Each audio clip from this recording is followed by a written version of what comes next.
doutor Marcos.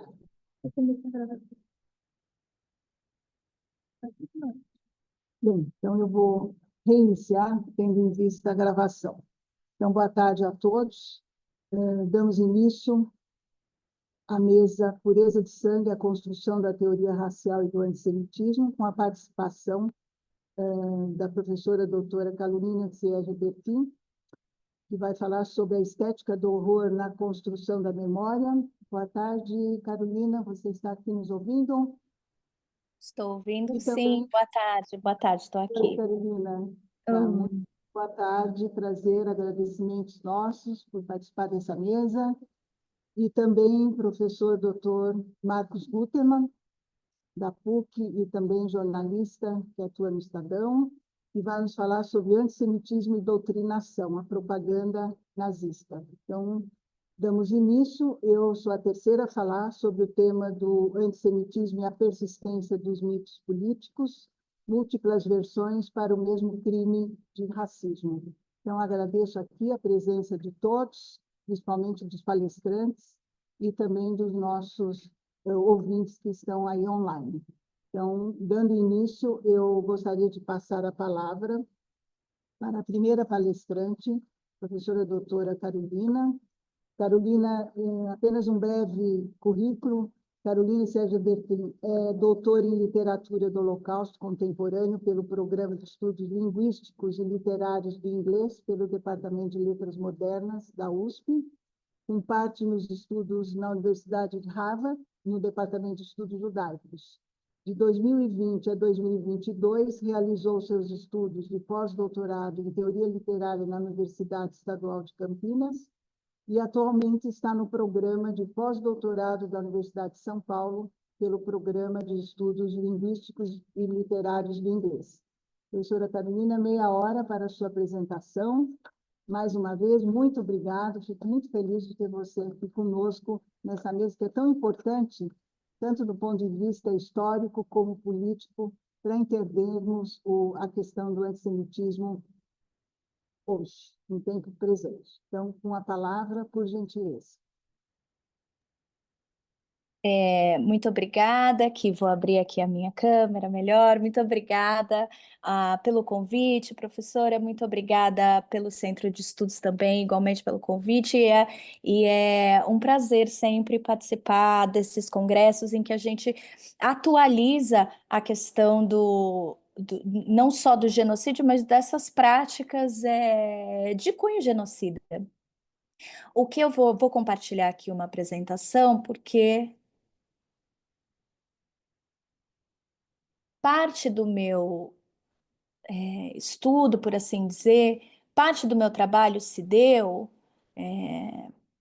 Deixa eu ver aqui, porque ele está pedindo para carregar. Vamos ver se ele vai carregar o PowerPoint. Vocês estão conseguindo ver a apresentação? Sim. Então tudo bem. Aqui, ó. Vamos ver se ele vai carregar aqui agora. Pronto. Porque aqui ele estava demorando para carregar. Muito bem. Parte dos meus estudos, quando eu... Então tá bom.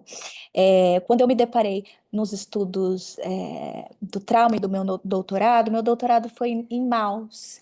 E essa questão da imagem e do Holocausto e a maneira segundo a qual o seu uso pode ser devido ou indevido me pegou pensando e me levou a diversas outras representações artísticas. Então, o que eu trago hoje é uma reflexão de como essas representações artísticas elas podem colaborar com o estudo do testemunho, com o estudo das representações traumáticas, até porque a gente tem várias, a representação da Segunda Guerra, do Holocausto, é uma das possibilidades, e claro, e esse foi o meu ponto de estudo, mas a gente tem outras. Então, o que eu trago aqui com essa abordagem é um pouco do que já faz Celiman Silva, que é um professor da Unicamp, que ele já também pesquisa largamente sobre a questão do trauma. E aí ele tem um livro chamado Local da Diferença, Ensaios sobre Memória, Arte, Literatura e Tradução de 2005, e aí ele traz alguns pintores. A princípio, ele faz algumas reflexões estéticas de Lessing, né, um poeta alemão do século XVIII, que diz que o artista deve evitar a representação da boca aberta, que ele deve se encontrar, o artista, apenas com o que é belo, com o que é aprazível, né? E o belo entendido, então, do campo do estético. Qualquer coisa que saísse disso não deveria ser entendido como aquilo que é belo. Porém, no século XX, com as pinturas do irlandês Francis Bacon, até esse é um autorretrato de 1952, a representação da boca escancarada se tornou muito presente. Na verdade, nesse livro a gente vê que o pintor ficou quase obcecado por por esse estudo da boca aberta e de outras representações do corpo. E aí ele diz o seguinte, eu vou citar do livro, né? Queremos registrar o instantâneo do grito, registrar o tremor visceral, o frio na espinha, o nosso grito de terror primevo. Ele diz ainda, eu queria pintar mais o grito do que o horror. Ou seja, a sua obsessão, a gente vê, seria pelo grito em si, né? Pela natureza material, visual, e segundo o qual esses elementos podem, no que esses elementos podem se transformar. No caso, para ele, essa busca do horror. Então, o Bacon ilustra uma tendência da arte contemporânea de se aproximar do objeto, né? Que tem como elemento representante a desfiguração do corpo. Tem outros exemplos dele, claro, eu peguei esse porque a gente ainda vê que é um corpo, a gente ainda vê que a figuração humana é bem presente, mas tem camadas, não só as camadas aqui do grito e de algo que é para ser exprimido, mas não, mas tem o silêncio da obra também, mas uma espécie de terceira dimensão, quer dizer, tem algo atrás, umas cortinas, algo que se mescla com a figura humana, enfim, são camadas diferentes e é o que o pintor está tentando mostrar, que o corpo humano, os seus orifícios, os dejetos, os fluidos, eles devem aparecer em toda a sua complexidade. Aliás, ele não admitia nas imagens a capacidade de conservar os originais, quer dizer, o corpo naquele sentido belo, naquele sentido estético. A ideia era exatamente não representá-los de maneira fiel, trazer alguma desfiguração, quer dizer, é trazer o horror. Esse foi o gancho, tanto do professor Celiman Silva quanto o que eu observo, essa é a conexão entre esse pintor, enfim, essa tendência do século XX nas pinturas, para outras representações artísticas do genocídio da Shoah. O que a gente tem aqui, e eu vou perpassar algumas dessas obras, são algumas imagens que são ilustrações de um livro chamado In Prison, Drawings from Nazi Concentration Camps, de 2016. Digo em inglês porque não tem uma tradução para o português, apesar do original vir de do autor italiano, Arturo Benvenuti. A gente tem algumas imagens e o que eu procurei nelas, o que elas me passaram, principalmente, é o horror no sentido primevo. Principalmente no que tange a questão do humano e da desfiguração do humano. Em alguns momentos, essa desfiguração vai ser uma transfiguração, ela vai se transformar em outra coisa. Mas em alguns, na maioria das obras, aqui eu trago algumas apenas, o horror, ele não vem só por meio dos orifícios, como chegou a tendência do século XX, por meio dos dejetos também, mas principalmente por meio da presença quase que onipresente da morte, da presença, ou melhor, inevitável da morte. Aqui nessa primeira figura aí do Bernard Arambet, da França. A gente tem o nome Ready for Crematorium, é de 1945. Muitos dos desenhos foram encontrados nos próprios campos de concentração, alguns foram conservados para depois. Mas o que ele diz? A lógica concentracionária, ela se torna um desafio tanto para a linguagem quanto para a semiótica. É muito difícil representá-la, enfim, estudos do trauma dizem que é uma questão impossível. E até tem uma passagem de Primo Levi que diz o seguinte, que é muito interessante. Ele fala assim, nas condições desumanas é isso o nome, nas condições desumanas a que estavam submetidos, era raro que os prisioneiros pudessem adquirir uma visão de conjunto de seu universo.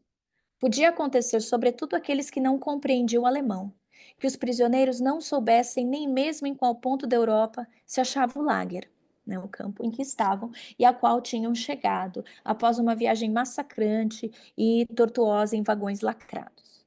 Não sabiam da existência de outros lager.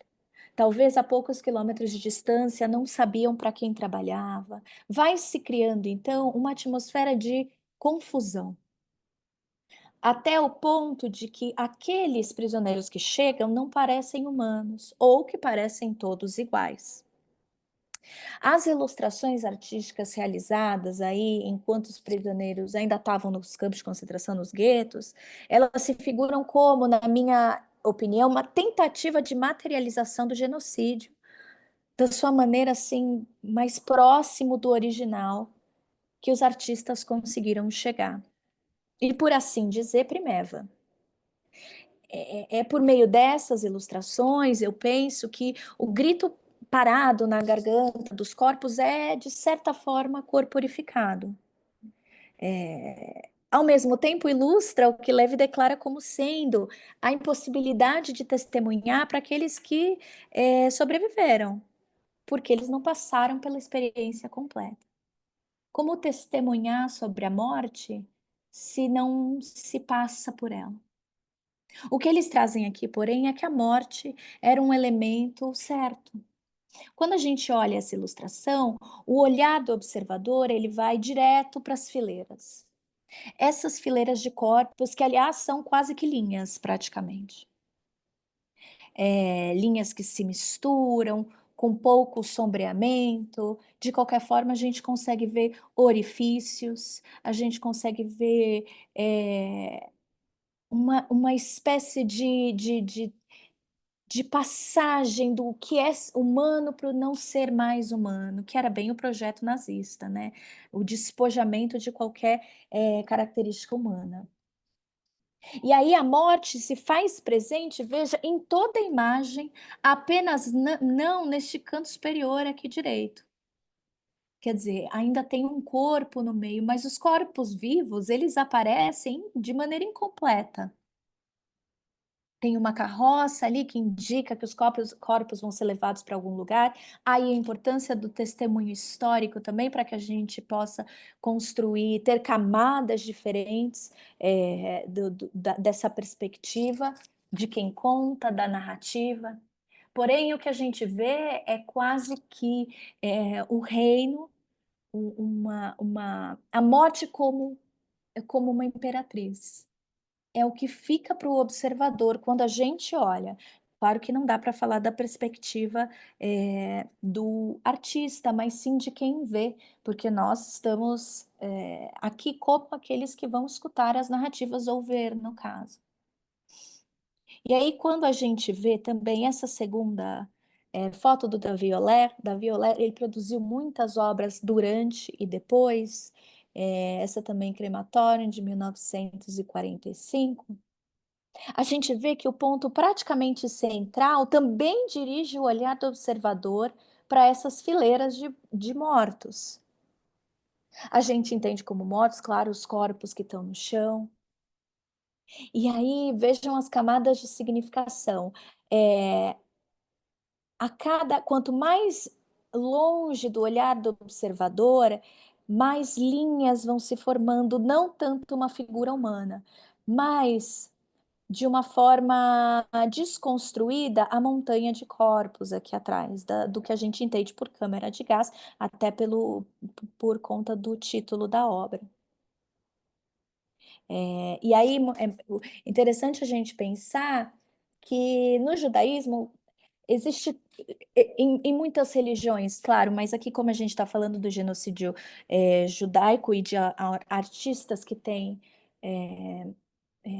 herança judaica em sua história, a gente pode falar desse ponto de vista. A gente percebe que há um ritual no judaísmo e de você não encostar no corpo, quer dizer, tem pessoas especiais que fazem a purificação do corpo e depois o caixão é fechado de forma que você não encosta, enfim, é um certo ritual de purificação.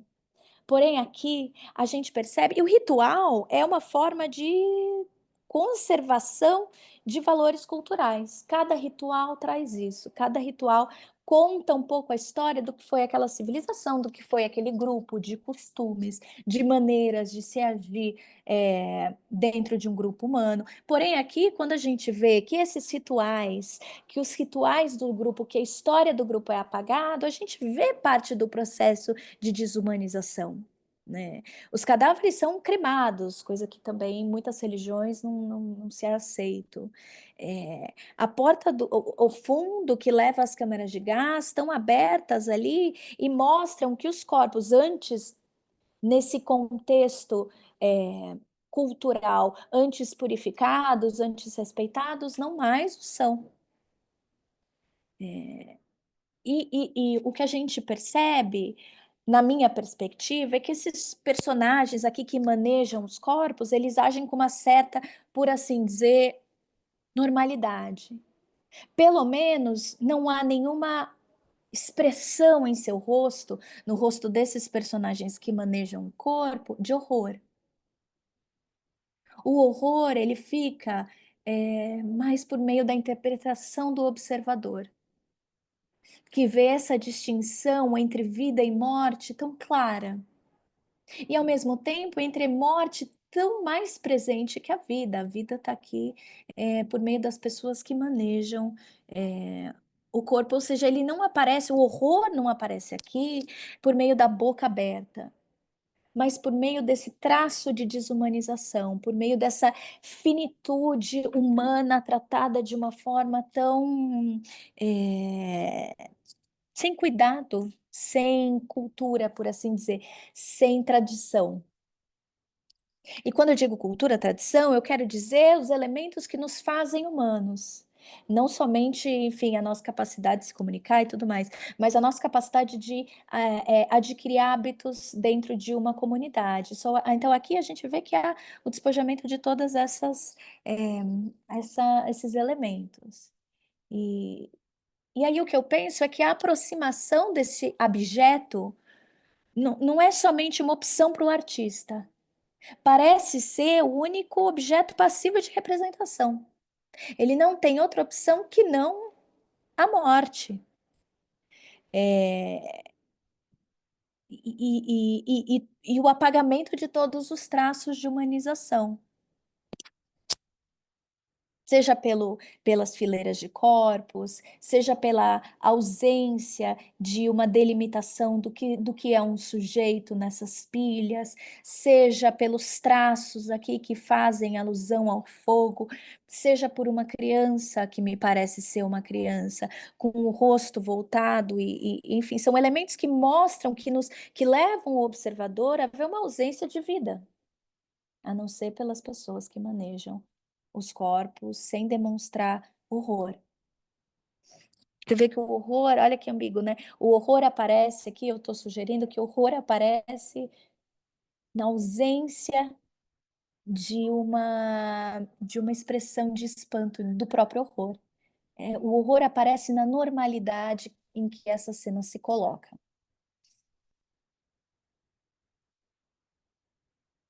Nessas duas outras cenas de dois autores diferentes, porém a gente percebe uma escolha artística parecida, né, que é por meio das linhas. A gente traz o tema, continua com o tema da perda de identidade, aqui de Roland e de Barbieri, um em 1945, feito, né, em 1944, 45, e o outro em 45 também. E achei interessante essa escolha da representação humana com linhas. Em parte, a gente tem que considerar, claro, que é o material que era utilizado naquelas condições. Às vezes era um lápis que era encontrado, às vezes era um pedaço de carvão, às vezes eram coisas, dizem os autores, artistas, eram coisas poucas. Ao mesmo tempo, as escolhas artísticas dizem bastante de como é entendido, de como o sujeito é entendido. Além das linhas, claro, além da escolha de linhas para representar o sujeito ser a mesma que o ambiente, se tornando quase quase a mesma coisa, quase o mesmo bloco, a gente ainda tem aqui em Roland, principalmente, a escolha pela abordagem do humano em sua forma mais primitiva, no esvaziamento da vida por meio do escatológico. Quer dizer, é o empobrecimento da imagem do humano aproximando a, a um processo de assujeitamento. O Celiman Silva, em 2005 ainda, quando ele aborda tal temática, ele reflete sobre a maneira segundo a qual esse esvaziamento da experiência humana do sujeito ocorre em diversos pontos. Ele ocorre em diversas produções, com muita frequência, retornando o, o sujeito, aproximando esse sujeito ao seu estado primitivo, aos seus dejetos, às fezes, ao grito, aos vômitos. Uma interpretação do autor é que isso é uma tentativa de expurgar o horror. Ao mesmo tempo, a gente vê também um processo, um sistema que tem como base, que tem como objetivo tirar qualquer característica humana, qualquer característica que não seja a do animal, por assim dizer, da pessoa. Essas imagens, e aí eu acho muito curioso que mesmo assim, mesmo a partir dessa perspectiva, ainda há nesse título, Work is Freedom, por exemplo, algo de sarcástico. E essa figura de linguagem é um elemento bastante humano. É um elemento de alguém que observa aquela realidade e vê a ironia da situação. Essas obras de arte, portanto, essas tentativas de representação, para além de buscar, claro, eternizar, de certa forma, aquilo que foi vivido, que parecia tão além da realidade, ou a quem, enfim, mas tão descolado da realidade do que é uma civilização, do que é ser humano, ainda deixa vivo isso, desse processo de que há algo aqui, o artista ainda vive, apesar das diversas tentativas de apagamento, né, tanto da memória. E aí Primo Levi diz o seguinte, é isso um homem também.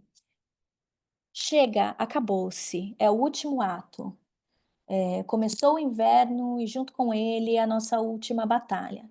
Já não há como duvidar, será a última. Qualquer que seja o instante do dia em que a gente dê ouvidos à voz de seu corpo, interrogue seus membros, a resposta é uma só: não aguentaremos. Tudo ao redor de nós fala de dissolução, de fim. Sim, foi só um. Tudo bem. Eu errei quando eu te dei meia hora. 20 minutos, então faltam 5 minutos, tá? Ah, então tudo bem, eu estou aqui me Dá uma prolongando. acelerada. Por causa do tempo aqui, do atraso Claro, nosso também, tá? Nós estamos contabilizando aqui, então mais 5 minutos aí para você. tá Tenta bom, acelerar um pouquinho. eu vou sim, eu vou sim. Então, o que eu quero perpassar aqui nesses últimos 5 minutos é como a arte também, ela nos ajuda a entender da perspectiva do artista, mas da perspectiva do prisioneiro. A gente tem o mesmo artista aqui, em 3 momentos diferentes. Em 1940, veja como isso diz do apagamento da perspectiva do artista também. Aqui a gente vê um indivíduo com detalhes, enfim, até tem um jogo de sombra aqui que consegue enunciar melhor as partes do rosto, tem nome, o Portrait of Young, enfim, e o sobrenome aqui de 1940. Já em 43, 44, a gente tem um ponto, a gente tem uma escolha artística aqui muito mais simples no que diz respeito ao sujeito. Ele perde, o nome não é o mesmo, a gente também nem tem como saber. Ele perde o nome, então ele se torna um prisoner lying down. E esse é um dos últimos trabalhos do autor, Road to Freedom. Veja como ele vai se tornando, ele vai retornando, seus trabalhos vão retornando para um campo primitivo, quase que infantil.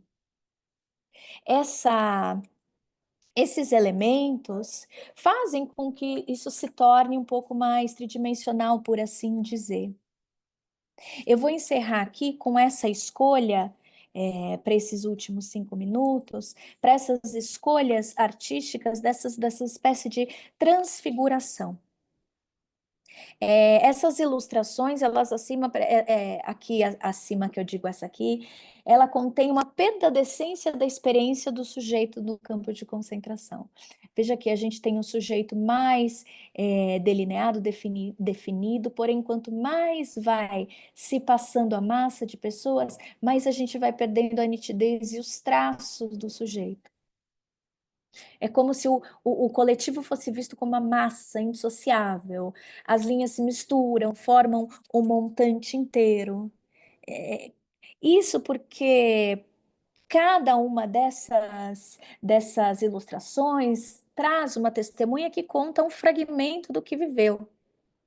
Juntas, de diversas perspectivas, de dimensões diferentes, elas trazem uma narrativa maior, só que por meio de retalhos. Aqui tem uma espécie de transfiguração humana que eu acho muito interessante também, que é o humano já presente no sistema.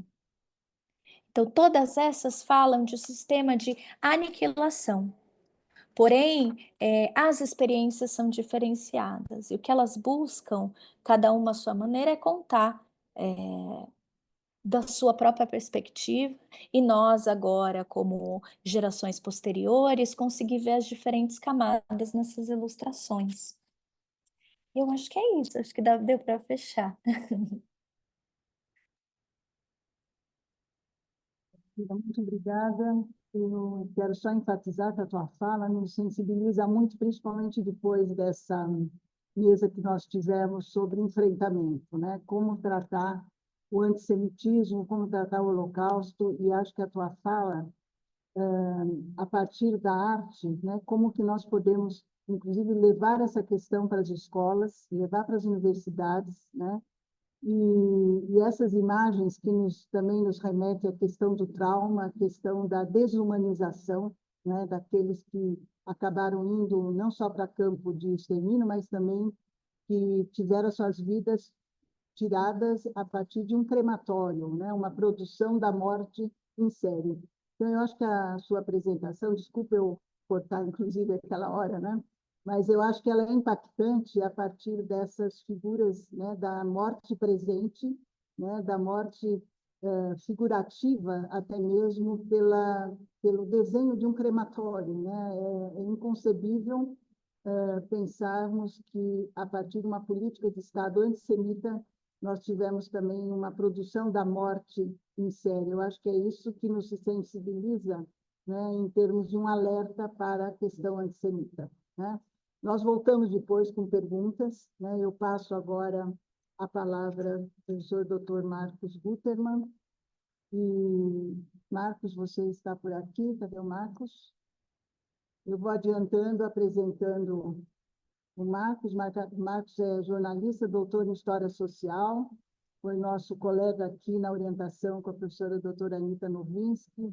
Seja bem-vindo, Marcos, é um prazer tê-lo conosco. Graduado também em jornalismo pela Faculdade Casper Libero. Então, eu dou boas-vindas e é um prazer, principalmente, tê-lo aqui, né, como um colega e também um ativista na questão dos direitos humanos, valendo-se também da tua posição como jornalista. Mais uma vez, muito obrigado. Então, 20 minutos para a apresentação. Com você.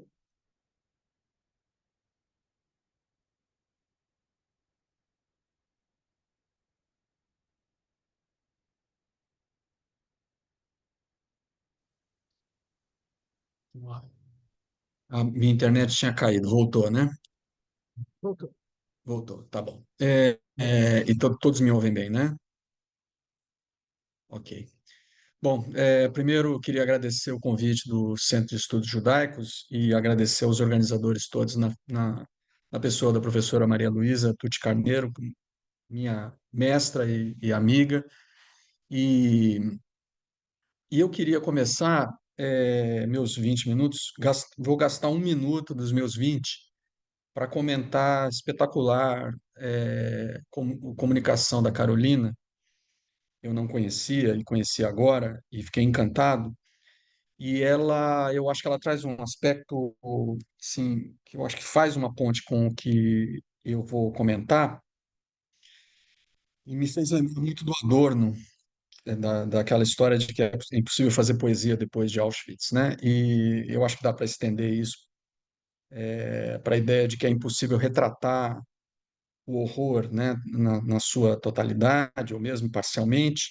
E essa é a dificuldade, né, que ela abordou tão bem, me pareceu aqui, da dificuldade, enfim, das limitações, né, da representação do horror, né? E tem o Claude Lanzmann também, quando ele faz Shoah, né, que é o documentário de 9 horas de duração, em que ele basicamente apenas entrevista pessoas, ele não traz propositalmente nenhuma imagem, porque, na opinião dele, imagens não são incapazes de retratar o que aconteceu, né? Então tem uma certa radicalidade aí, que só aqueles, como diz o Primo Levi, só aqueles que se afogaram é que saberiam dizer o que aconteceu, né? De fato, experimentaram o horror, na sua totalidade, né?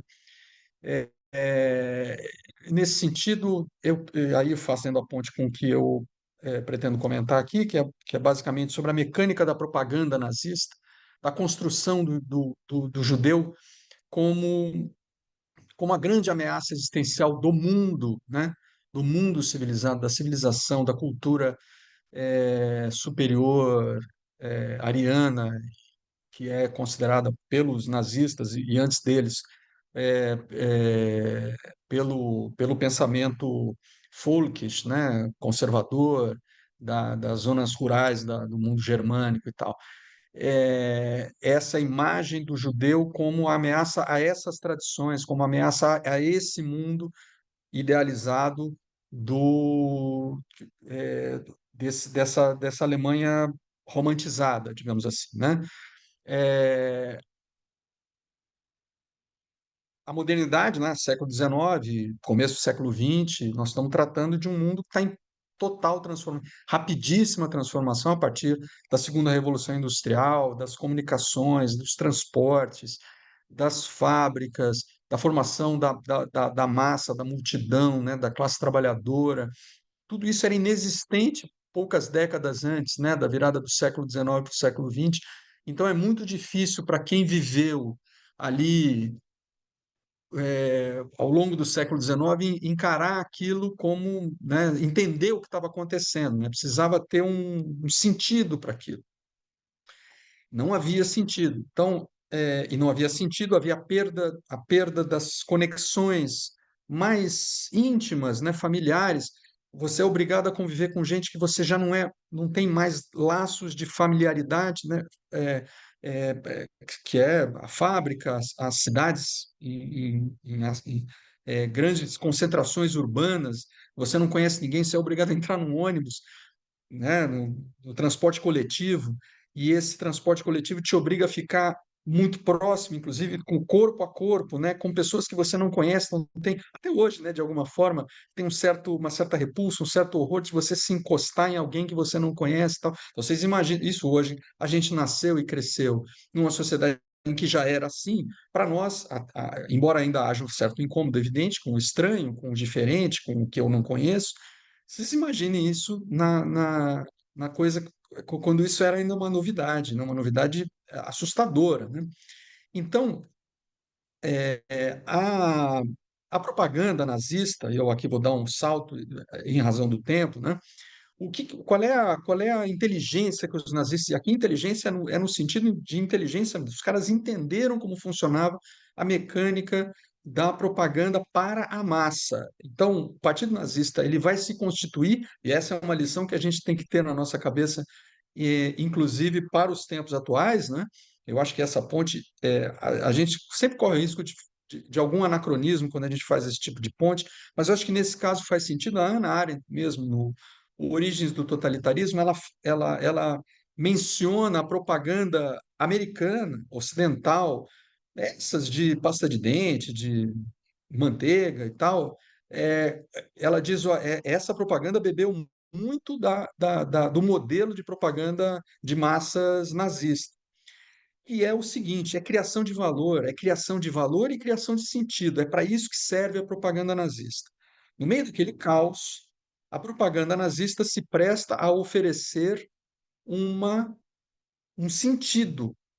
E o sentido, naquele momento, se hoje tem muito valor, imagina naquele momento em que tudo estava meio, né, o mundo estava em franca transformação, né? Então, com uma linguagem muito simples, muito direta e esteticamente muito inteligente, os ideólogos da propaganda nazista conseguiram fazer chegar essa mensagem de sentido. E que sentido era esse, né? Eu preciso chamar atenção, esse é o sentido. Tudo que está acontecendo, mesmo que você não saiba, né, essa coisa do caos, da perda é, das rupturas culturais, do cosmopolitanismo, né, dessa ameaça do que vem de fora e tal, tudo isso é inventado pelo, por um personagem, por aquele que não tem raiz, aquele que não tem nacionalidade, aquele que vaga pelo mundo, é o errante, é o judeu. Então, o judeu é o inimigo perfeito para essa propaganda. É perfeito. Porque ele é o cara que vai. Exatamente porque ele é o completo desconhecido, apesar de haver judeus na Alemanha prestando serviço como dentistas, como advogados, como médicos, como comerciantes, industriais, todo mundo. Certamente alguém conhecia um judeu e tinha relações comerciais ou familiares, ou, enfim, de alguma forma, com os prestadores de serviço, como clientes de algum judeu. Mas é, esse aí não é o perigo, não é esse. O perigo é o judeu, que é essa figura que foi inventada com base, primeiro, numa memória europeia do antissemita desde sempre, né? O Raul Hilberg, no livro A Destruição dos Judeus Europeus, vai dizer, a meu ver, com um certo exagero, mas ele faz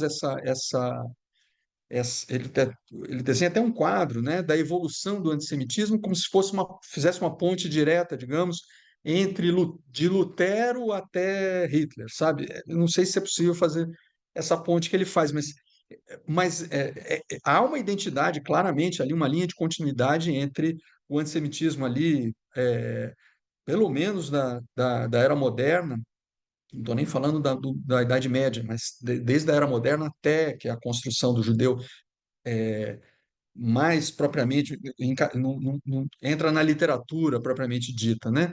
E para chegar consolidado como grande inimigo da humanidade no nazismo, de fato dá para. Então você tem digamos, um arsenal já pronto para essa propaganda funcionar sem grandes dificuldades. Mas se fosse fácil assim, qualquer um teria feito. O que os nazistas vão fazer corretamente, para os propósitos deles, evidentemente, é gerar medo. Então, a propaganda serve para apavorar, para dizer tenham medo. nós estamos correndo risco existencial. E este risco, essa propaganda funciona para isso, para dizer, olha, tudo que vocês estão enxergando aí, o mundo tal como ele existe e como se experimenta, né, no dia a dia e tal, tudo isso é uma mentira. O mundo real é o mundo do subterrâneo que a gente não vê.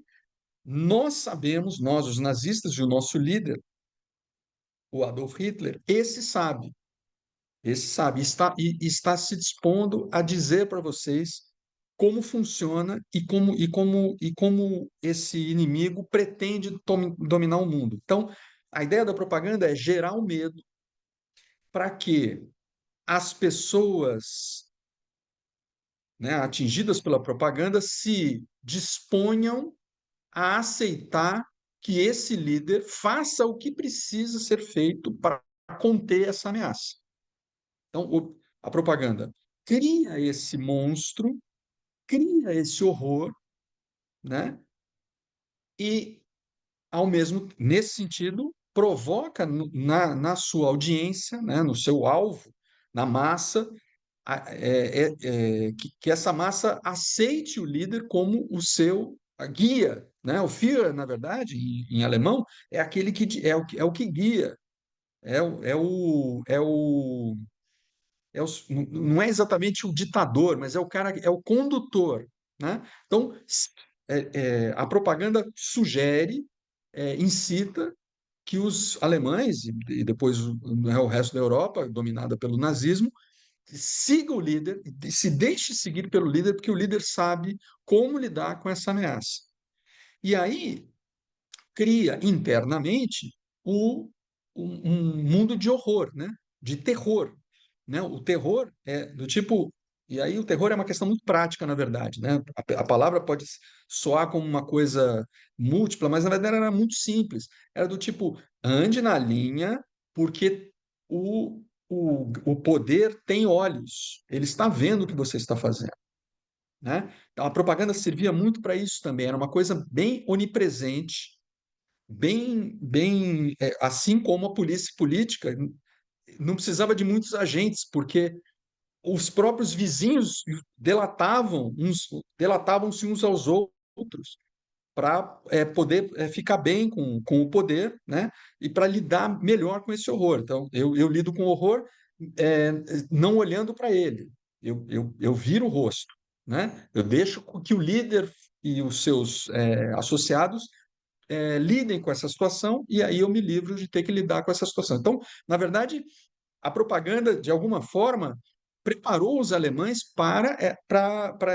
eu ia chamar de ditadura, mas não é bem uma ditadura, é um governo totalitário mesmo, né? No sentido de que existe um, um líder que está fazendo por mim, está lidando com essa grande ameaça por mim, né? Então ele assume toda a responsabilidade, tirando a responsabilidade de todos. Tanto que quando a guerra termina, é muito difícil você encontrar um alemão que aceite que admita ter participado. Eu não participei de nada, eu não fiz nada. Óbvio, tem a mentira propriamente, né, que era um mundo de mentiras, né, a propaganda é montada em cima, toda ela em cima de mentiras. Então, tem claramente uma coisa de dizer, não, se te acusaram de alguma coisa, você minta, simplesmente. Mas tinha um bocado também de fato, o cara não se sentia responsável, né? É, tem livros e livros sobre culpa alemã, que em algum momento os alemães tiveram que enfrentar essa culpa, mas não foi logo depois da guerra. Logo depois da guerra, não, os nazistas eram uma coisa, os alemães eram outra. Sabiam como porque a propaganda permitiu que eles fizessem isso, né? Tirou o fardo da culpa nas costas. Foi só os alemães, né? Os europeus em geral foi assim também. Eu não sei quanto tempo mais eu tenho, mas eu vou avançar aqui no objeto da propaganda, né? Então, falar um pouco do judeu propriamente dito, né? Que foi eleito, foi escolhido para ser esse inimigo, que é um inimigo perfeito, né? É um inimigo perfeito. Eu estou falando como ele foi inventado, tá? Eu tenho Hã? mais 5 minutos. 5 minutos, tá bom. Então, eu vou gastar falando desse objeto da propaganda. Então, rapidamente aqui, primeiro, já mencionei aqui, sem raízes. né? Então, os judeus, pelas circunstâncias históricas, não tinham um país deles, né? Um país dos judeus. Hoje tem, e paga o preço alto por isso, inclusive, né? Mas isso é uma outra discussão que podemos até entrar mais tarde, depois, se quiserem. Mas não tem raiz. Então, não tem raiz é o sujeito que não tem compromisso com o lugar em que vive. Se ele não tem raiz, eu estou aqui, mas posso estar lá amanhã e acolá depois de amanhã. Então, nesse ponto, o que compromisso que ele tem conosco, né? Com a nossa comunidade. O segundo é o errante, né? Então, ele pode, né? Por não ter raiz, ele pode ir para qualquer lugar, né? Podendo ir para qualquer lugar, ele não pertence a lugar nenhum. Onde que o judeu se liga, né? Ou qual é a terra dos judeus? Poder. Então, os judeus se organizam para tomar o poder. Protocolos dos Sábios de Sião é a base de toda a propaganda antissemita ocidental, né? É uma invenção, todos sabem que é uma invenção, mas é uma invenção, prestem atenção, que faz sentido. Então, a propaganda não lida com a verdade é irrelevante, o que importa é o sentido. Se fez sentido, ela passa automaticamente a ser verdadeira, né? Então, como eu estou aqui explicando, fazia todo sentido imaginar que os judeus do mundo, que só têm solidariedade consigo mesmos, né? E não com o mundo em que vivem, estão tramando a tomada do poder no mundo, né?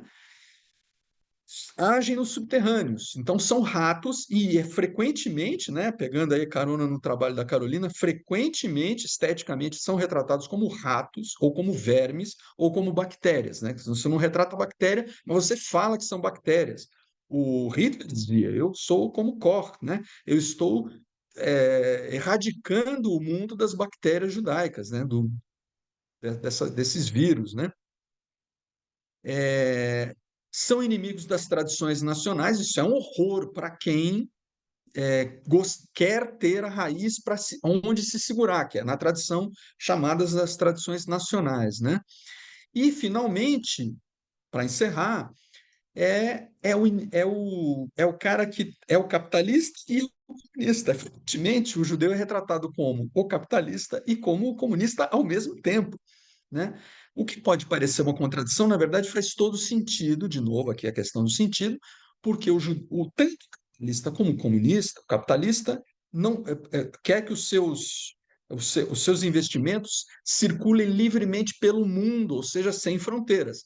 E o comunista quer que a sua irmandade da classe trabalhadora também tenha fronteiras. Então, são os dois mundos aparentemente antagônicos, mas que na verdade existem, cada um à sua maneira, para destruir as fronteiras nacionais e as tradições locais.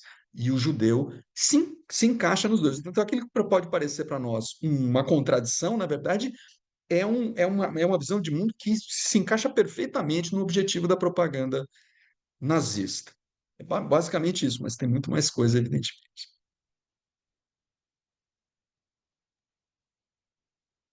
Tati, muito obrigada. Desculpa o acelerado aqui do período, mas depois nós retomamos, né? Eu só quero fazer um comentário sobre a sua apresentação, porque considerando que a nossa mesa ela trata então da construção, né, da teoria racial e do antissemitismo, eu acho que a sua fala vem de encontro pensando então, lembra que o Foucault, né, como que se processava num regime totalitário o controle dos corpos e das mentes, né? Então eu acho que essa tua análise a partir dos sentidos, né, mostra muito bem o processo de construção do inimigo, o inimigo objetivo que a própria Hannah Arendt também, né, sugere. Ontem também foi já citado aqui pelo professor.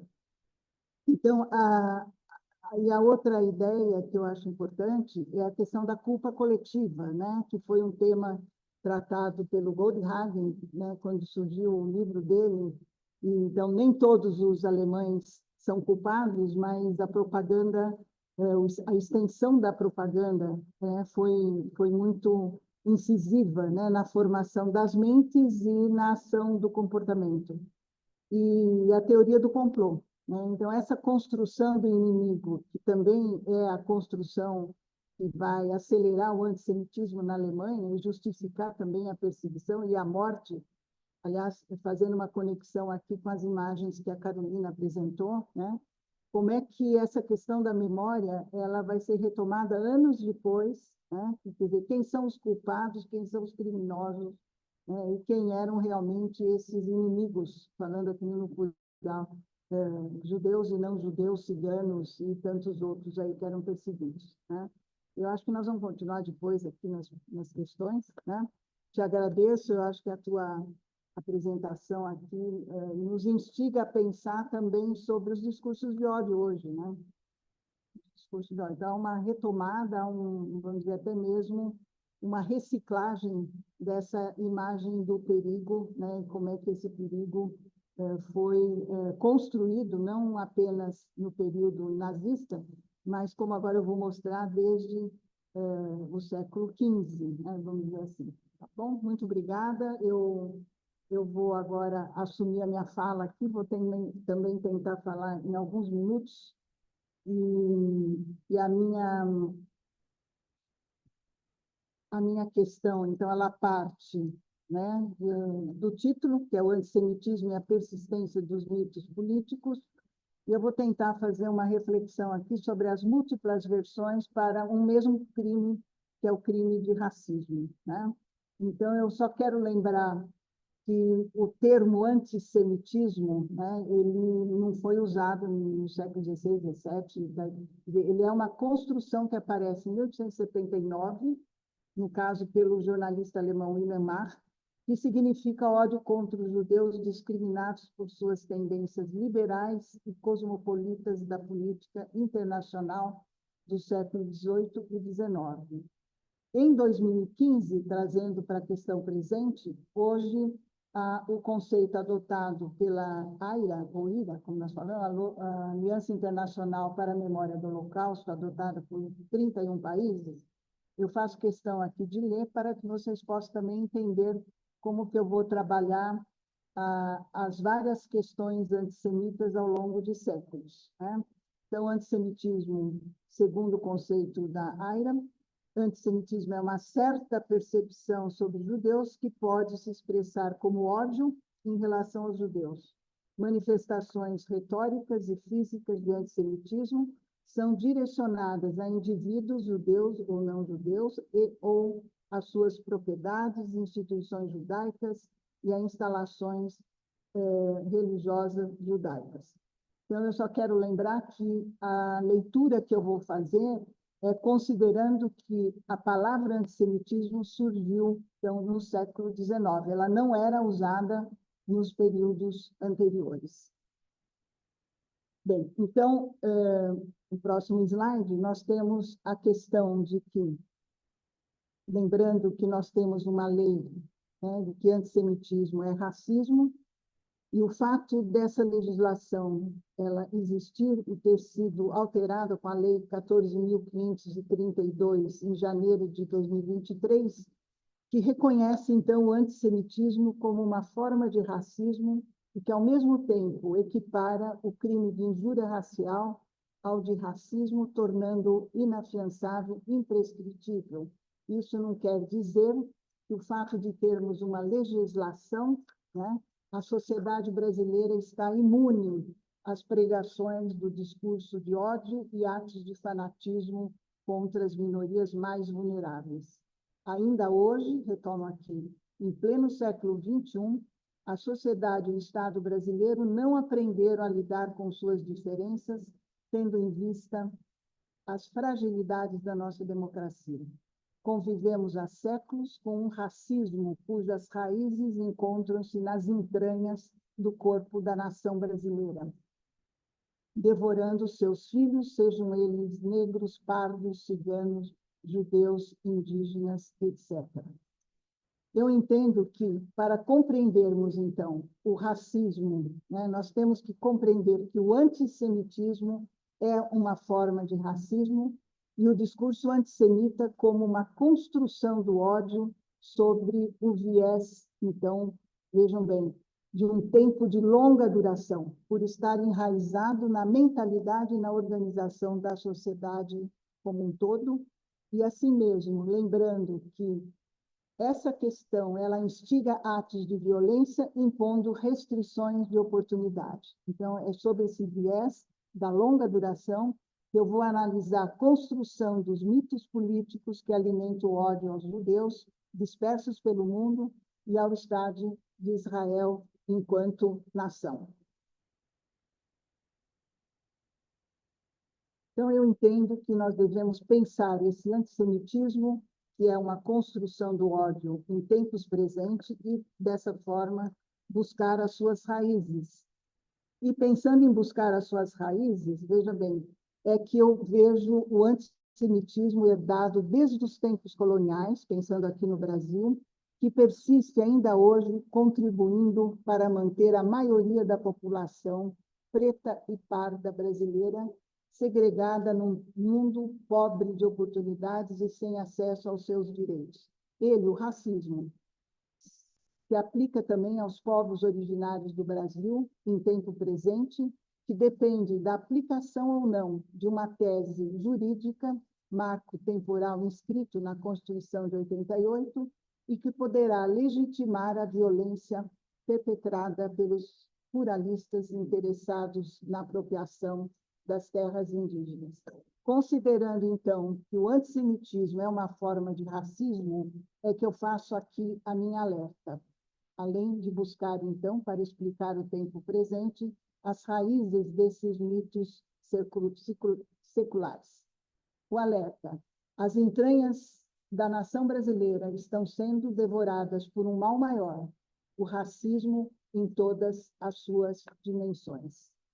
Assim, para entendermos o processo de construção do ódio antissemita, que é secular, eu faço uso aqui de uma metáfora que conduz essa minha reflexão sobre antissemitismo e a persistência dos mitos políticos, e apresentando aqui as múltiplas versões sobre o crime de racismo. Como fonte inspiradora para essa metáfora, eu selecionei uma das pinturas de Goya, produzida entre 1820 e 23, onde temos a imagem grotesca de Saturno, deus do tempo para os romanos, e na cronologia mitológica grega, Cronos. Essa figura é uma figura sem contorno, assim como o antissemitismo. É uma figura perturbadora, impactante. Seus olhos esbugalados, como um branco intenso rodeando a pupila, lembra a figura de um louco, que, para impor o seu poder, atravessa o limite máximo da crueldade. A ausência da luz ao fundo amplia a tensão e a sensação de pessimismo. Em resumo, é uma espécie de gigante envelhecido, canibal, devorando o corpo decapitado do seu filho morto. Eu faço, então, aqui uma releitura desse quadro de Goya, aplicando a imagem do antissemitismo, cuja figuração assemelha-se a esse ser odiento, repugnante, que consome, que aterroriza o povo judeu em tempo presente. Há séculos, esse ódio vem produzindo efeitos devastadores na vida dos cidadãos judeus na diáspora em Israel.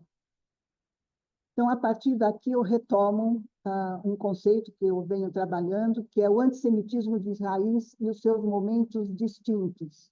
Como é que nós podemos, então, olhar para o passado e tentar entender como esse antissemitismo se projetou no tempo e no espaço, e assim, em busca desse ódio aos judeus, hoje interpretado, então, como um crime de racismo, nós podemos identificá-los em 3 momentos distintos, tendo em consideração, e aí eu peço que vocês acompanhem aqui os itens.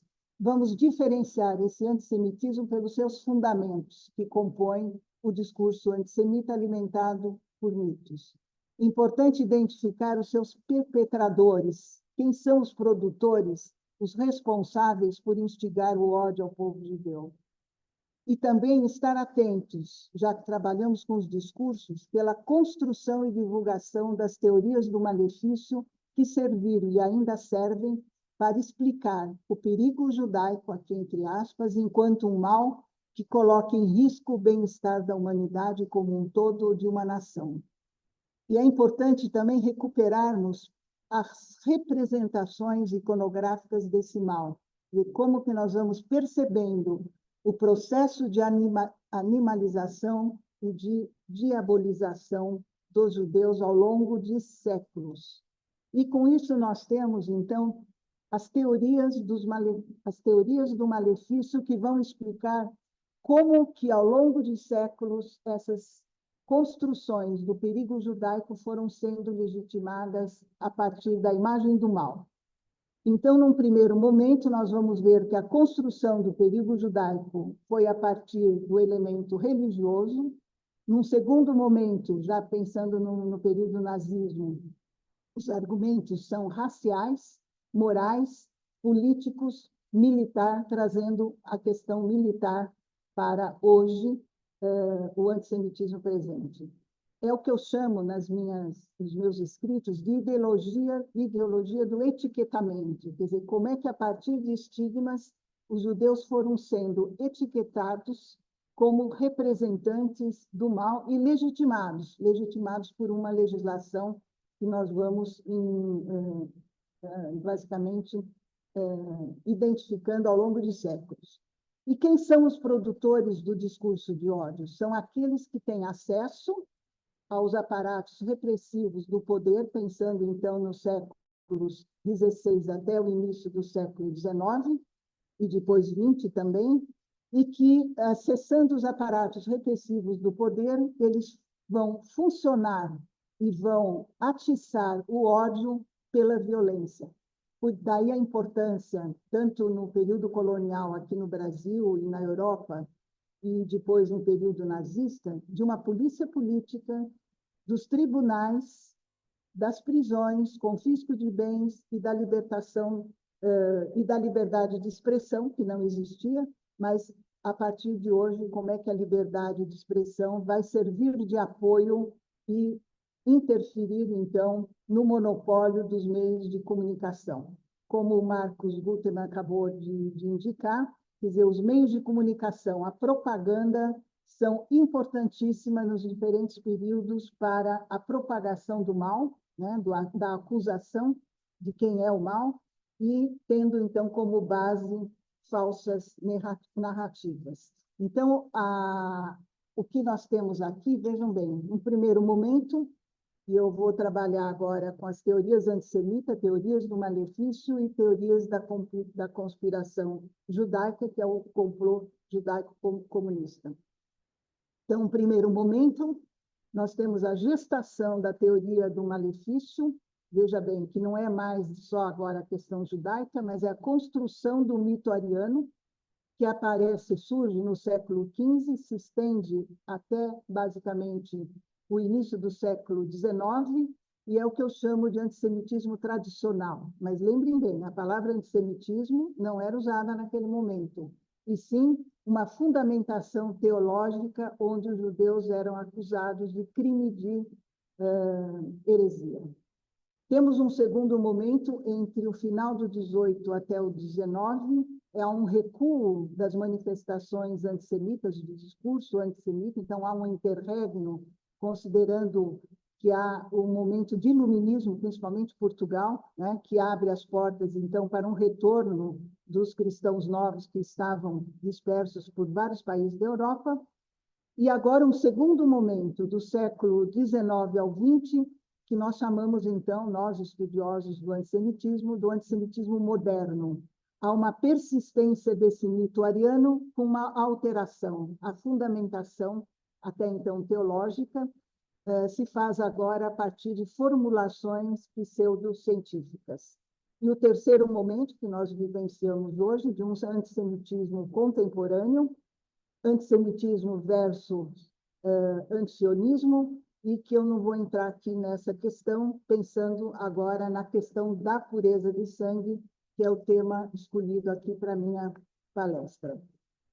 Quais são esses momentos distintos? Eu gostaria de rapidamente apresentar para vocês como que ocorreu a gestação dessa teoria do malefício, em que os judeus foram infamados por portarem sangue, veja bem, que basicamente influenciava na questão judaica daquele momento e dividia o mundo principalmente ibérico e também o colonial brasileiro, entre puros de sangue ou de linhagem, que eram então os conhecidos cristãos novos por tradição, e os infectos de sangue.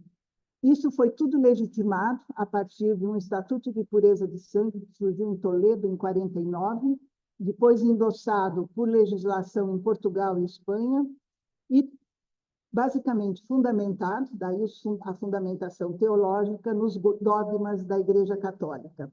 Esse discurso acusatório que persiste do século XVI até o XVIII, ele traz vocábulos teológicos para justificar a exclusão, né, e o etiquetamento social dos infames de sangue.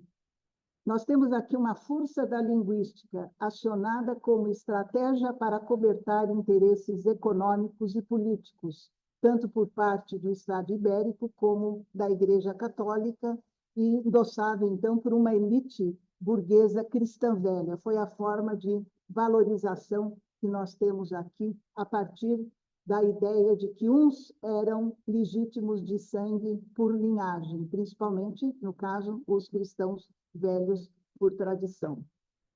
Então, esse primeiro momento, veja bem, ele institui um mito e prolifera esse mito a partir de uma corrente monogenista, né, que se estende até o século XIX, baseado em fundamentos de dogmas da Igreja Católica, ou seja, aquela que atribui a origem do universo e do homem a um ato criador.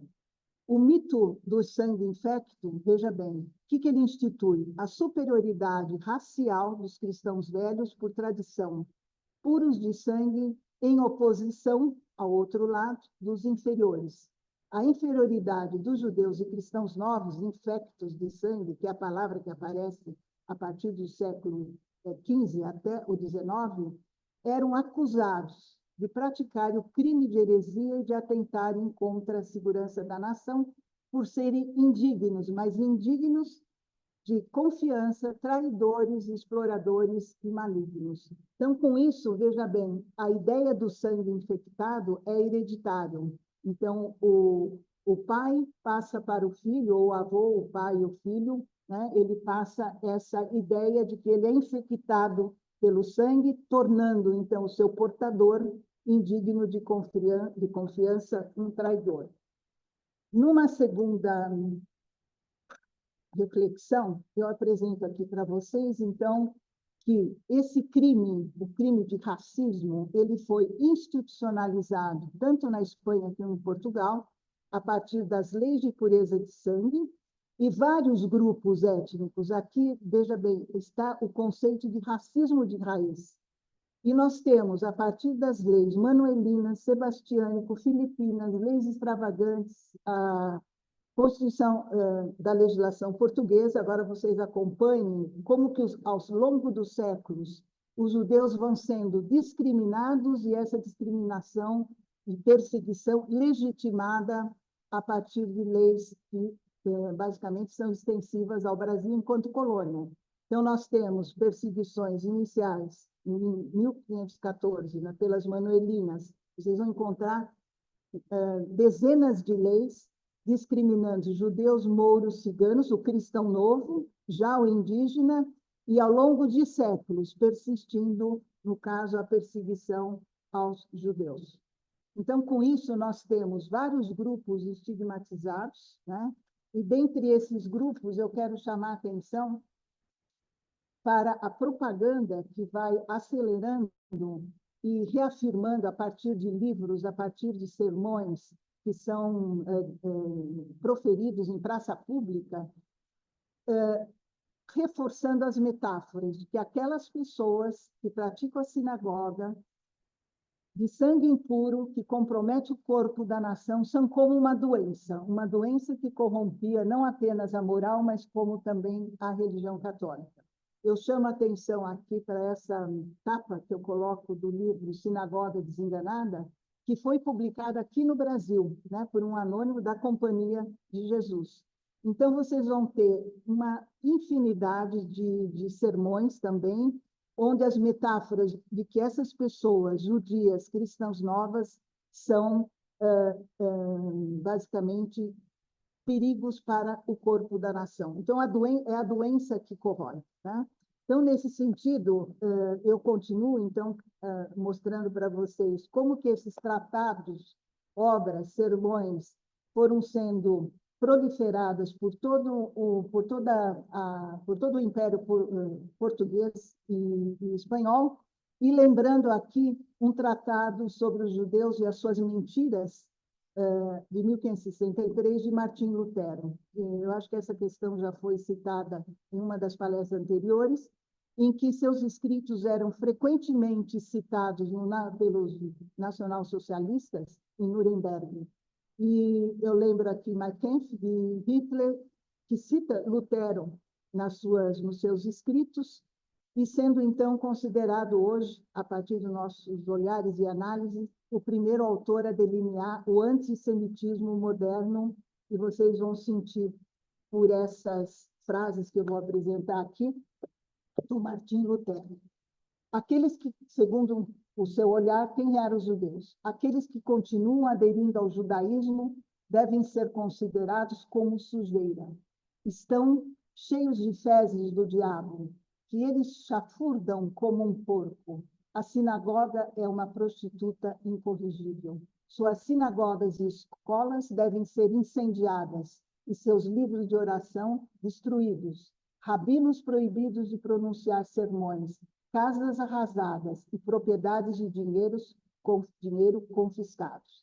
Eles não devem ser tratados com nenhuma clemência ou bondade, não permitir nenhuma proteção legal, e esses, aspas, vermes venenosos devem ser dirigidos, pois eles devem ser dirigidos. E aí ele escreve no final: temos culpa em não matá-los. Isso foi escrito em 1563, e a partir desses escritos começa, então, uma caça, não a partir apenas de Lutero, mas da propaganda que é divulgada tanto pelo Santo Ofício como pelo próprio Império Colonial Português e também espanhol, e a partir dessas propagandas, né, começa, então, uma caça aos judeus tratados, então, como criminosos. Então, o que eles praticam? Crimes de judaísmo.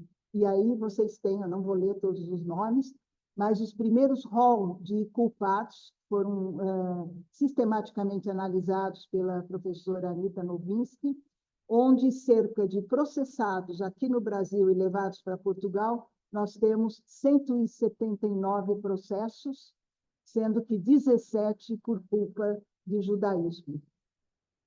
Nesse rol dos culpados, nós temos aqui uma lista muito interessante de presos no século XIX, na Vila Rica, Ouro Preto, e aqui um rol de nomes dos perigosos, num total de 373 homens e 231 mulheres, sendo que alguns foram queimados na fogueira aqui mesmo no Brasil, não aquela fogueira pública que nós temos vistas também e acontecer em Portugal. E outros foram queimados em corpos, né? Então, um exemplo, quando eu digo aqui na fogueira, ele podia ser queimado em estátua ou levado para Lisboa, onde eram queimados em praça pública, num ritual de purificação. Quer dizer, como que o reino poderia se livrar daqueles males, não é, que traziam prejuízos para o corpo da nação. Então, aqui uma lista muito simbólica também, construída pelas análises da professora Anita Nowinski. Apenas para vocês terem assim, um visual desse rol dos culpados, desse crime de heresia, e que basicamente propagou a teoria do malefício ou da malignidade. Então, essa acusação, que tem, então, uma linguagem acusatória muito forte, ela enfatiza os judeus aqui como indignos pela sua falsidade, por terem matado Cristo, inclusive, malditos por sua postura maligna, contribuindo para empobrecer os nobres e cavalheiros cristãos velhos, praticavam sacrifícios rituais na Sexta-feira Grande. Aí eu lembro a palestra hoje do meu colega Sérgio Zingerman, que falou da questão dos sacrifícios, e eram pessoas inábeis. E com isso os judeus começam a ser, cristãos novos, desculpa, a ser expulsos de cargos públicos, a terem os seus bens confiscados, o que nos remete aos mesmos acontecimentos da Alemanha, propagados na Alemanha nazista. Basicamente, o perfil é de pessoas comprometidas com o mal, com a desgraça e a perversão. Isso está ligado com o processo de demonização, então nós temos uma construção da imagem do perigo que eu chamo e classifico aqui como antissemitismo tradicional. E eu leio aqui um trecho de um desses documentos em que acusa os judeus de serem os culpados pela destruição do reino e nobreza dele, muitos inconvenientes no serviço de Deus Nosso Senhor e sua igreja, e a experiência tem mostrado o irreparável dano e grande perigo que eles representam. Eles não melhoram a fé que fingiram abraçar, eles infeccionaram, daí vem a palavra infecto também, há muitos com essa doutrina, senão sujando com o seu sangue os moradores deste reino, e ainda muita gente da nobreza. Neste tempo cresceu tanto a nossa desgraça. Eles são ruins, são consequências para o futuro da nossa nação. Então, que pena, né? Ele diz, lástima grande, nós termos um reino aparentado com essa gente. Com isso, veja bem, a pena é aplicada. Se é um crime ser judeu, a pena é aplicada. Então, os bens são confiscados, eles são presos, torturados, mortes em sequência, vamos dizer assim, e estigmatizados pela ideia do infecto. Então, com isso, eles ficam comprometidos com a desgraça, com a falsidade e com a perversão. Então, são múltiplas as versões, que vocês podem conhecer através de leis, decretos, alvarás, o que mostra, então, que o antissemitismo, nesse momento, ele era legitimado por leis aprovadas pelo, no caso, Império Colonial Português, extensivo a todas as suas colônias, então não apenas ao Brasil. Com relação ao século XVIII, passando para o XIX, nós começamos a perceber uma mudança de paradigmas, é um momento das ideias da ilustração, então há uma certa abertura, as tensões vão sendo minimizadas, e os judeus, tanto na França como em várias partes da Europa, vão conquistando os seus direitos. Há uma repercussão aqui muito positiva no Brasil, uma abertura a partir do Tratado de Amizade e Paz, 1810, com a chegada da corte aqui, 1826, então a questão da liberdade religiosa, direito à propriedade, isenção do serviço militar e liberdade de residência. Essa abertura, no entanto, ela vai coincidir com a propagação das ideias pseudocientíficas que começam a ganhar força com as teorias a partir do século XIX e XX, ou melhor, a segunda metade do século XIX. Os fundamentos mudaram. As teorias agora são pseudocientíficas que ganharam credibilidade a partir da segunda metade do século XIX. Houve uma alteração na tipificação do crime. O conceito de raça infecta de sangue, então o antigo crime de heresia, vai ser substituído pela ideia de raça ariana. Então, com isso, já num segundo momento, nós vamos ter uma alteração, né? Não mais culto à limpeza de sangue, tanto no Império Colonial Ibérico, como na Alemanha nazista. Então, a partir do século XIX, e depois, especificamente, a partir de 1933, na Alemanha nazista, os judeus passam a ser vistos como, então, perniciosos ao sistema e julgados como seres desumanos, ou seres não humanos, por terem o seu sangue contaminado, comprovado agora pela ciência. E, com isso, no Brasil, há uma repercussão muito grande da instituição da crença, então, na eugenia, e que vai etiquetar, então, os povos no Brasil, lembrando aqui principalmente com relação ao negro e ao indígena e ao pardo, e nesse momento é criada a Sociedade Eugênica de São Paulo, uma repercussão muito grande e que vai fortalecer a crença no mito ariano. E há um elogio a partir dessa criação da eugenia dos conselhos aqui no Brasil, inspirado na eugenia alemã. E aí é muito interessante que, a partir da atuação de Renato Ferrasquel, forma-se um grupo muito forte de médicos eugenistas. E aí nós temos, então, a ideia também, como aconteceu no passado, e principalmente a partir de 1933, que a sociedade brasileira precisava ser purificada dos negros, dos corpos doentes, dos feios, dos frágeis e também dos judeus perigosos. Por quê? Porque eram mentes perigosas que traziam para o Brasil a teoria, a acusação, né, de que estava havendo, então, um complô judaico-comunista. Muito importante, que o Marcos Guterman também falou, a circulação no Brasil e publicação dos protocolos do Sábio de Sião e dos judeus e do Judeu Internacional, publicado, então, assinado por Henry Ford. Com isso, veja bem, nós temos a instituição no Brasil do negativo positivo, mostrando a feiura, no caso, usando aqui uma publicação na época, do negro comparado com um branco. E, ao mesmo tempo, há uma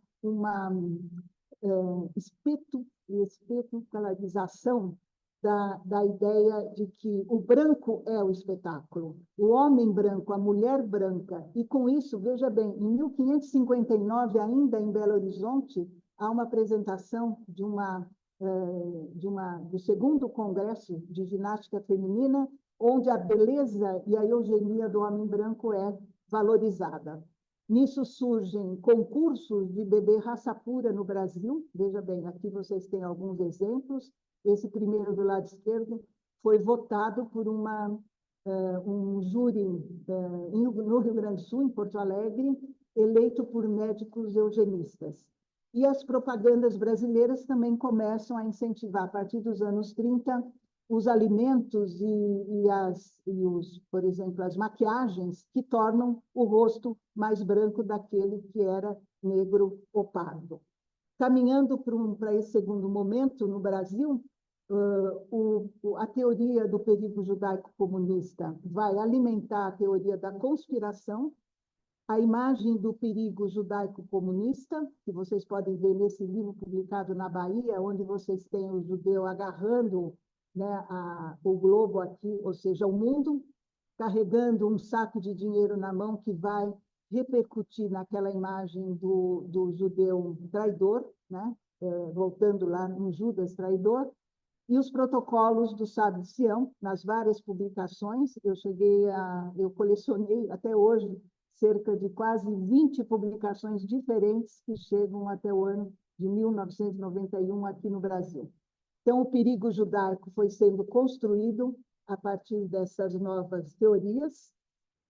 A Constituição de 34 começa a mudar os rumos das teorias aqui no Brasil, quando nós temos já médicos eugenistas, e eu tomo aqui uma citação de Xavier de Oliveira, diz o seguinte, e aí volta a questão da pureza do sangue, vejam bem, temos que manter puros os tipos étnicos aclimatados para que estes, evoluindo naturalmente, manifestem e desenvolvam caracteres próprios. Precisamos fechar as fronteiras caudais migratórias. Há um perigo.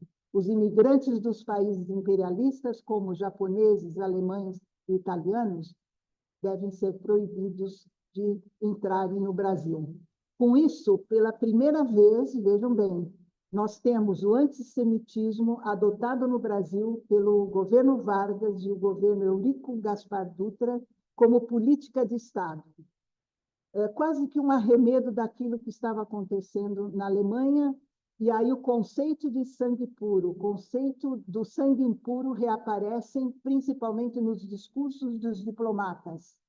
E o negro, os pardos, os judeus, os ciganos e os japoneses passam a ser tratados como raças inferiores.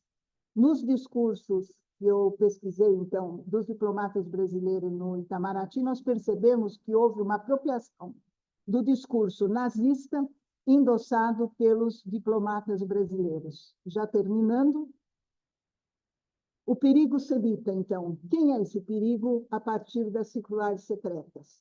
uma das cartas enviadas por Oswaldo Aranha ao Adhemar de Barros aqui no Brasil, em 38, ele alerta: esta carta tem como objetivo fazer algumas considerações a respeito desses elementos sob o ponto de vista imigratório, uma vez que, devido à conjuntura criada pela política europeia, procuram eles forçar o ingresso no Brasil. Se refere aqui aos refugiados, aos fugitivos do nazismo. Agora, aspas. O israelita, por tendência milenar, é radicalmente avesso à agricultura e não se identifica com outras raças ou outros credos. Isolado, há ainda a possibilidade de vir a ser assimilado pelo meio que o recebe, tal como aconteceu em geral no Brasil até a presente época. Essa massa constituiria, porém, inevitável perigo para a homogeneidade futura do Brasil. Com isso, nós temos instituído as circulares secretas, que trouxe um prejuízo muito grande para o Brasil, pois nós temos, então, a aplicação agora e alerta para uma pena a ser aplicada a esse perigo misterioso que, então, deve ser controlado. Então, o governo brasileiro, o Ministério da Justiça, o Ministério das Relações Exteriores, negam, a partir de 37 até 49, o visto de entrada aos fugitivos do nazismo, judeus, considerados perniciosos pela sua raça semita. Com isso, eu encerro lembrando que o governo brasileiro ele deve perdão aos judeus e às suas famílias que aqui chegaram refugiados do nazismo. O governo brasileiro foi conivente com a política racista e antissemita. Impediu milhares de judeus perseguidos pelo nazismo e o fascismo italiano de entrarem no Brasil, e isso trouxe graves consequências. Eu peço agora para vocês atentarem que o terceiro momento, que é o antissemitismo contemporâneo, tem aqui um divisor de água, que é a instalação dos tribunais, já citado ontem pelo professor Celso Laffer, que passam, então, a legislar, que passam a atuar sobre os crimes de guerra e crimes contra a humanidade, e também aqui um outro momento, que é a criação do Estado de Israel. Bom, a partir do momento em que os horrores praticados pelos nazistas no Holocausto e com o fim da Segunda Guerra e com a derrota da Alemanha nazista, ocorre uma ruptura agora nos fundamentos. Não são mais teológicos, não são pseudocientíficos, mas são políticos, que se estende, então, até os dias de hoje. Para encerrar, eu concluo: o antissemitismo é crime, é uma forma de racismo, é um fenômeno sociopolítico, psicológico e cultural, pois ninguém nasce racista. É ideológico, ele não escolhe partido. Ele é plurifacetado, com a capacidade de se metamorfosear como um camaleão. É uma construção fundamentada nos mitos, nas mentiras e na dubiedade que são os seus componentes nos dias de hoje. Ele prolifera da crise, lembrando aqui a crise na faixa de Gaza, aproveitando-se das fraturas abertas pela desinformação, pela ignorância e pelos silêncios propositais da história. Bom, com isso eu encerro, fico à disposição para as perguntas e passo também agora, peço a palavra do professor Marcos Gutermann e Carolina, no caso de aparecer, então, perguntas, né, para nós três. Então, com isso, agradeço mais uma vez, professor Marcos, professora Carolina, e fico à disposição aqui para perguntas ao pessoal que nos assiste online. Muito obrigada.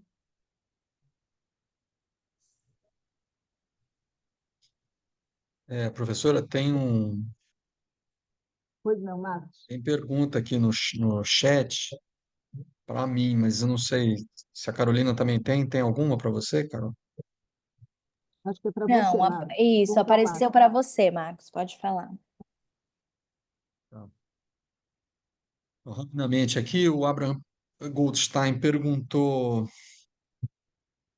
povo judeu foi retornado à sua terra de origem como consequência do ódio praticado principalmente, mas não só no período nazista. que é se referindo a Israel, né? No mundo banhado por uma intensa capacidade de comunicação, o antissemitismo renasce e você citou que a existência do Estado de Israel é um preço muito alto para o judaísmo. Poderia explicar melhor?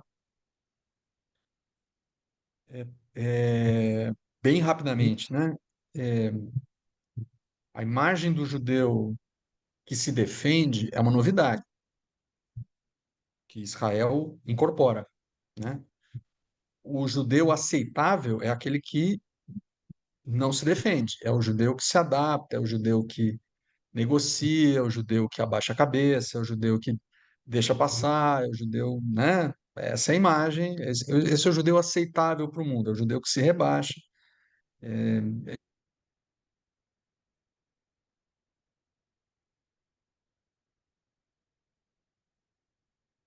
Marcos, congelou a tua imagem ou a tua fala? Desculpa, Voltou. caiu. Voltou, mas tudo bem. É o judeu que não reivindica, o judeu aceitável é o judeu que não reivindica a sua terra, a sua ancestralidade, a sua nacionalidade, né, que não se autodetermina, né? E por isso, quer dizer, quando os judeus resolvem ter o seu Estado, depois de tudo que aconteceu, inclusive, quer dizer, já seria um pleito aceitável desde o final do século XIX. O movimento sionista surge como outros movimentos nacionalistas com a mesma legitimidade. E é engraçado que só o movimento judeu sionista é que é questionado, né, em termos de legitimidade, né?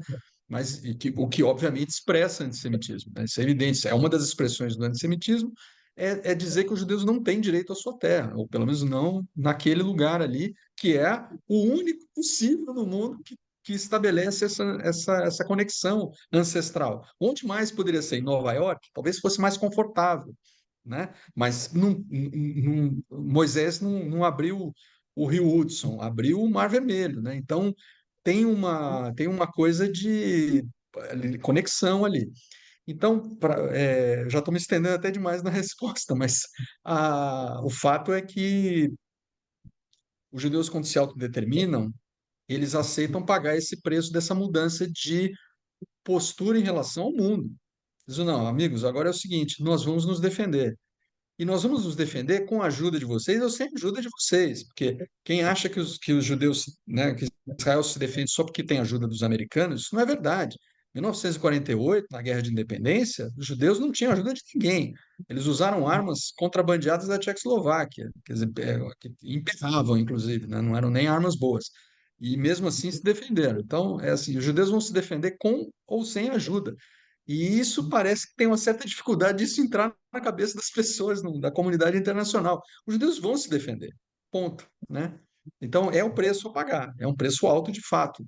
Seria mais barato acabar o Estado de Israel, os judeus voltavam lá, cada um para o seu canto, e a vida seguiria normalmente no ambiente permanentemente antissemita, porque o antissemitismo não acabou com o fim da Segunda Guerra Mundial.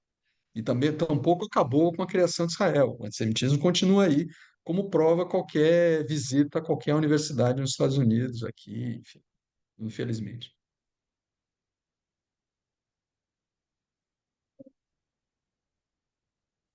Tem uma pergunta aqui para mim. Eu perdi aqui, sobre os ciganos, né?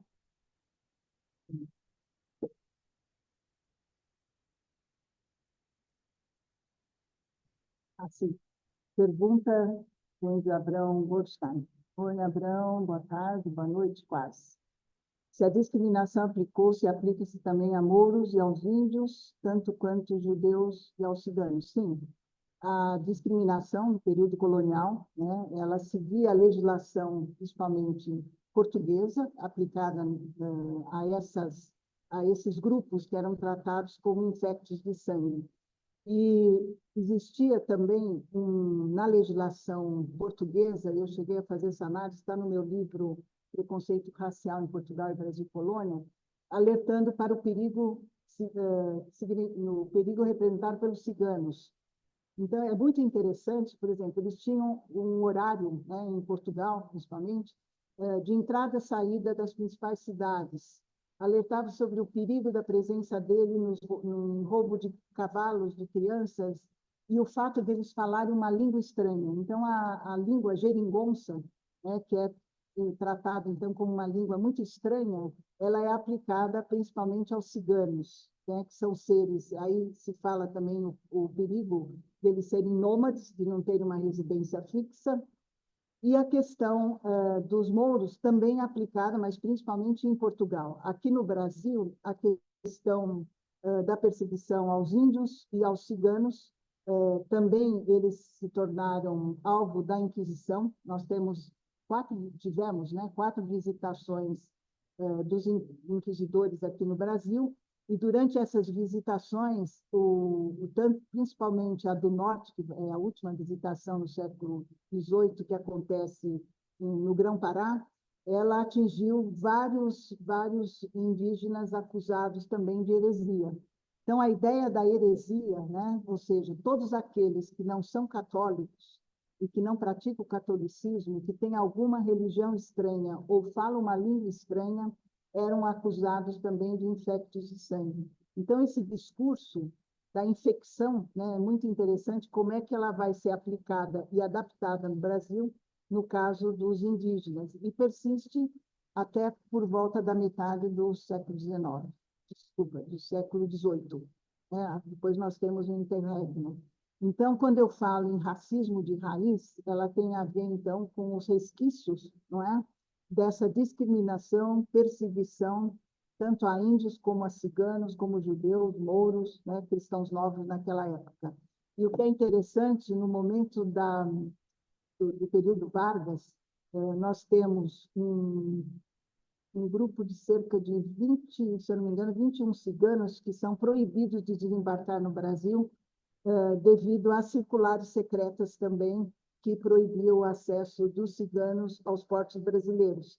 Essa é uma lista bastante simbólica, né, mostrando que o antissemitismo continua e persiste com relação aos judeus, e no caso do racismo com relação aos índios, aos negros, aos pardos e aos ciganos. Então, é isso. Não sei se eu respondi. Carolina, alguma coisa você quer comentar? Que nós cortamos um pouco o teu tempo, né, devido ao acelerado da hora, mas nós temos ainda alguns minutos.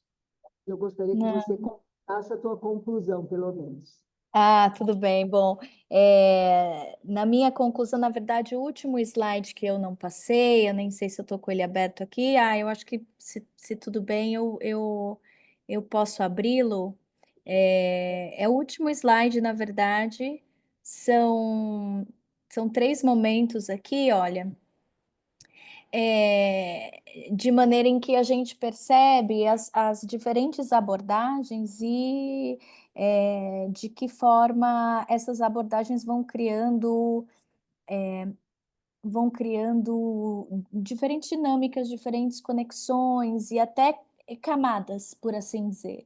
E aí o testemunho sai de algo que seja assim, quase em uma dimensão, histórico propriamente dito, e a aproximação com a arte, a aproximação com a fotografia, enfim, os modos diferentes artísticos, eles permitem que a gente possa incluir outras camadas. Então, a gente tem aqui uma foto do período em que aconteceu da Segunda Guerra, do campo de concentração de Mauthausen. A gente tem uma representação artística que, da mesma forma, mas os indivíduos parecem mais claros aqui, a gente vê, de certa forma, o corpo encurvado, que a foto mostra, como se fosse trazendo o indivíduo um pouco mais para a cena, enquanto nessa foto mais atual, por assim dizer, fica um silêncio. Então, eu acho que essas camadas, ao mesmo tempo em que elas trazem uma novas dimensões, elas também agregam ao testemunho em si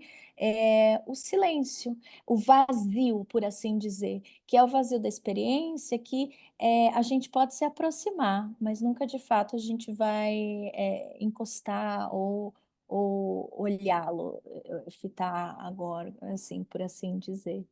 E acho que era essa a conclusão. Muito obrigada Bom, pelo eu acho as tempinho, tuas gente. imagens muito importantes, né? Eu acho que Obrigada. nos ajuda a usar a arte, inclusive, como uma estratégia educativa muito importante. Eu só Uhum. quero comentar aqui um escrito no chat da Milena, né, que o uso da palavra índio, judeu, hebreu, israelita, né, ela traz a questão para os dias de hoje. Eu estou me referindo à legislação portuguesa que vigorou para a colônia brasileira, baseada na ideia do mito ariano, veja bem, de fundo teológico, a partir a partir de 1514. Então, essa terminologia não quer dizer que nós podemos adaptar uma documentação com a terminologia do século passado. Então, eu estou me referindo aqui aos documentos da legislação, como eu apresentei aquele quadro, da legislação portuguesa e espanhola, né, durante 4 séculos, que usaram a expressão, né, cristão novo, índio ou indígena, cigano, mouro, cristão novo, como infectus, usando o C de sangue. Então, eu não atualizo, mesmo que a terminologia hoje seja hebreu, israelita e tal, mas isso serve para analisarmos, então, a questão do antissemitismo contemporâneo, isso sim. Tá? Eu estou me referindo ao tratamento do século XVI no Brasil até o final, no caso, do século XVIII, nesse caso da expressão que eu usei anteriormente. Então, espero que tenha tirado a dúvida aí, Milena. E esse tratamento todo, ele está no meu livro, O Preconceito Racial em Portugal e Brasil Colônia, com toda a análise e a citação, que acho que vai te interessar também, da legislação portuguesa e espanhola que foi aplicada aqui no Brasil, né? Bastante estigmatizante, bastante antissemita, no caso dos judeus e dos cristãos novos. Então, a expressão é judeus, naquele momento, judeu e cristão novo. Bom, acho que podemos encerrar. Temos amanhã, né, continuidade de outras mesas aqui do Congresso. Agradeço muitíssimo a participação do Marcos, da Carolina, e convido a todos, então, para assistirem às apresentações de amanhã. Então, muito obrigada e até mais. Muito obrigada. Muito obrigada.